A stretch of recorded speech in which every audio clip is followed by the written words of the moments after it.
So we're at chapter 3, page 30. And that is entitled More About Alcoholism. So what do you think we're going to learn there? A little bit more about alcoholism. We're going to learn about this condition of mind and body. And you know what we're going to see in here? We're going to start getting some case studies to show us how this works when you have this problem with the mind and problem with the body, and you put them together, why this is a hopeless condition and what it looks like. We're going to see it in practice. So it starts out saying, most of us have been unwilling to admit we were real alcoholics. Underline that word admit. There's a couple words that show up in here a lot. Admit and concede mean the same thing. Accept is something entirely different.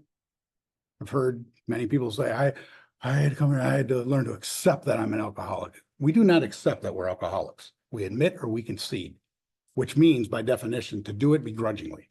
Most of us don't want to be considered to be an alcoholic. It's not that I admitted I got beaten into the state where I had to admit it. I never accepted it. Accepting by definition is something you take freely and willingly. Oh, I want that. Oh, I'm an alcoholic. Thank you. No. Every time, and you'll see it in here, every time you hear that word accept come up, you're always going to see they're talking about the solution. Accept the solution. Accept the solution. When it comes to the problem, we admit or we concede. Okay? So we had been unwilling to admit we were real alcoholic. No person likes to think he is bodily and mentally different from his fellows. Therefore, it's not surprising that our drinking careers have been characterized by countless vain attempts, vain meaning unsuccessful attempts, to prove we could drink like other people. Anybody do that? When they start having some problems with alcohol, some problems got up and, okay, I'm going to control the amount I'm going to take, or, and I'm going to control myself like other people. And that's not going to happen again. I'm not going to black out again. Whatever it was that happened, I'm not going to make it happen again. So I make another attempt to try to control it. Anybody have that happen? Mm-hmm. Okay. It's been characterized by countless vain attempts to prove we could drink like other people. The idea that somehow, someday, he will control and enjoy his drinking is the great, underline the word obsession. We know we got a problem with the mind and body. Where does an obsession take place? In the mind or the body? Obsession comes from the mind. So our thinking, we have this great obsession, and that is the great obsession of every abnormal drinker. Huh.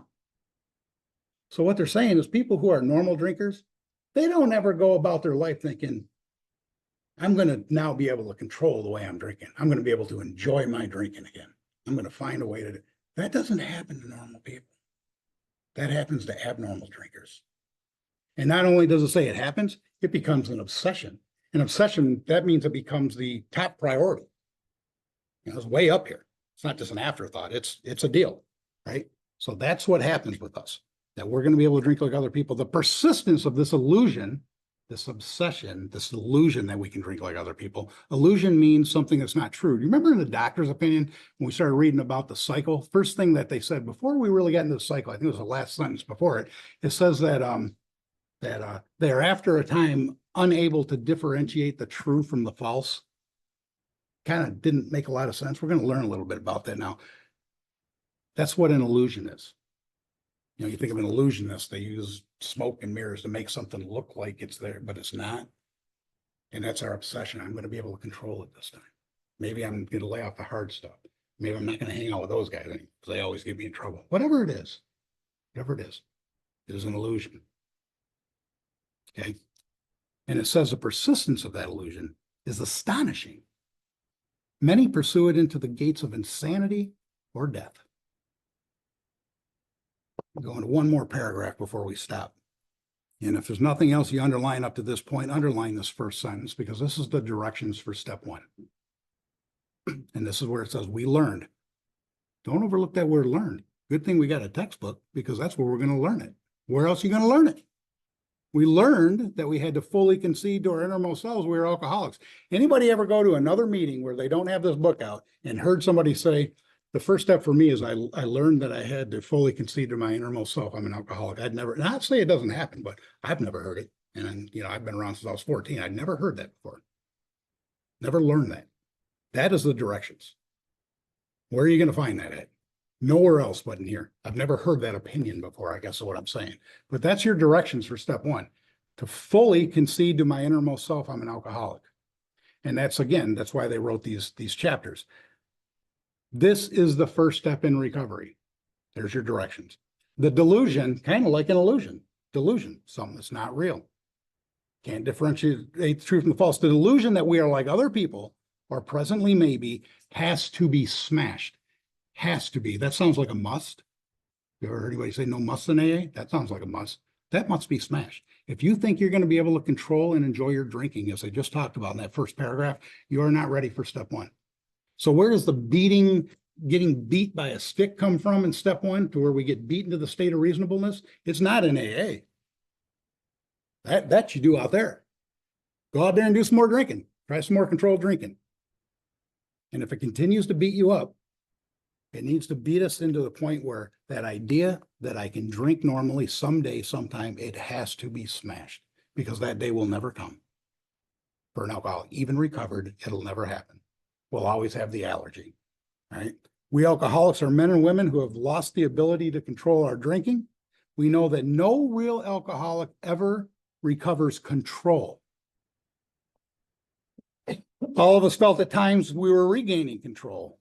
But such interviews, usually brief, were inevitably followed by still less control, which led in time to pitiful and incomprehensible demoralization. Anybody have at times where they were gaining control? In other words, I didn't come to AA, I didn't take it that serious, but I'm going to stop drinking, or I'm going to control, I'm not going to ever have more than 3, right? And we try controlling it, or just stopping altogether, and find that we can do that for like a couple weeks, maybe a month, maybe 6 months, maybe a year or more. Feel like we're regaining control. But then it's always inevitably followed by less control. In other words, we have some fresh outburst, and there it all starts. Anybody have that happen? My God, that is the doctor's opinion, the cycle over and over and over. It happens. We can start, and this is a thing we're going to really see a lot in here that I want to hone in on, is that something they say that every one of these guys fell into, and they see new people, and we see new people fall in this all the time, is that we'll get sober. Maybe we do this work. Maybe we don't. Maybe we just go to meetings. 6 months, the heat's off my back now. You know, the wife's came down, the judge kind of, that all got cleared up, and now it's okay. Oh my God, I haven't drank in 6 months. I can't be an alcoholic. I haven't drank in a year. I mean, come on. Certainly I can do it now, right? That is something that they say also has to be smashed. We'll never regain control. And most of us will think at some point in our drinking career, they tell us that there comes this point where we think we've been sober so long that it could not be the same as it used to be. And we're going to see some case studies about how that works here very soon. So it's followed by, and I like the way they put it, pitiful and incomprehensible demoralization. See if you can relate to that. We are convinced to a man that alcoholics of our type, that would be the hopeless variety, the ones that can't stop or control, our type, they're in the grips of a progressive illness. Over any considerable period, we get worse, never better. And we're going to see that play out in here too, what they're saying. And I know that Joe and Charlie used to talk about this a little bit too, about this idea that you can stop drinking for 20, 30 years and go back to it and be worse off than you were when you left off. So why would that be? It's not just because, well, it got progressive, but it gets progressive in a lot of different ways. And they get into talking about how our the enzymes that we have in our body that break down alcohol. Well, we get older, so they don't work as well anymore. So alcohol affects us different over time. It gets worse when we pick it up, never better. Just through the aging process alone, that is going to happen. But we're going to see that happen. And hopefully in your own experience, like I said in the beginning, hopefully you're convinced by now that you can't stop, because that is going to be the prerequisite to step one, that no matter what, I can't stop. That has been smashed.